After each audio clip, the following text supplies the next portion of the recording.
स्वागत है आपका आपके अपने चैनल देसी खबरों में। सीरियल ये रिश्ता कहलाता है में अब अबीरा के लाख रोकने के बाद भी माधव फाइनली एक बहुत ही खतरनाक मिशन पे चला गया है और वहां पर माधव को लगने वाली है गोली, जिसके बाद माधव की हालत होने वाली है बहुत ज़्यादा गंभीर।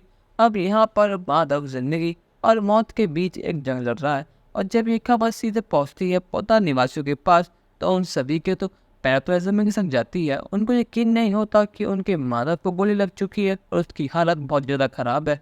यहाँ पर एक खबर सुनने के बाद तो विद्या अपने होश को बैठी है। वही सब चीज़ों का ब्लेम डालती है अबीरा के सर पर और कहती है कि अबीरा, आज तेरी वजह से मेरे माधव जी की हालत इतनी बुरी हो चुकी है। मैंने तेरे सामने हाथ जोड़े थे, तेरे मैंने भीख मांगी थी, तुझसे माधव भी लिया था, पर लेकिन तूने वो सब चीज़ें तोड़ दी। वो अपने परिवार से ज़्यादा, अपनी जॉब से ज़्यादा तुझे प्यार करते हैं। अगर तू चाहती तो उन्हें तो रोक सकती थी, पर लेकिन तूने ऐसा नहीं करा। बस तुझे अपने आप से और अपने करियर से प्यार है, तुझे इस परिवार से प्यार है ही नहीं। बस तू दिखावा करती है इस परिवार से प्यार करने का। अब जब सभी घर वाले माधव के पास पहुंचते हैं और माधव को इस तरह देखकर तो रहा नहीं जाता, उनको यकीन नहीं होता कि उनका बेटा, उनका पति आज इस हालत में है।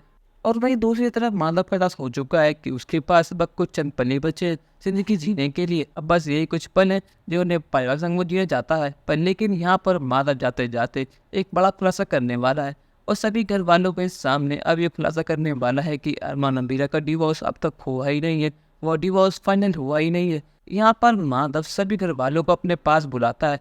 जैसे ही कुछ बोलने की कोशिश करता है, यहाँ पर विद्या और शांत कर देती है। वो कहती है कि माधव जी, आप कुछ मत बोलिए, आपकी तबीयत बिल्कुल भी ठीक नहीं है।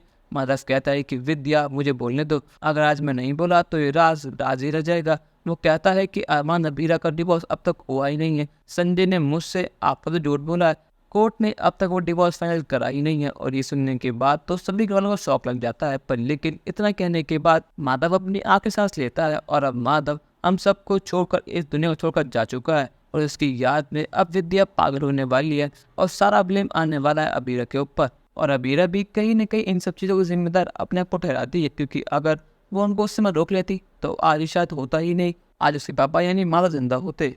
अब क्या अरमान अपने परिवार को, अपनी माँ को और अबीरा को सबको संभाल पाएगा या नहीं? क्या वो अबीरा का साथ देगा या नहीं? अपनी राय हमें कमेंट में ज़रूर बताइएगा और चैनल को अब तक नहीं सब्सक्राइब तो कर लीजिए। धन्यवाद।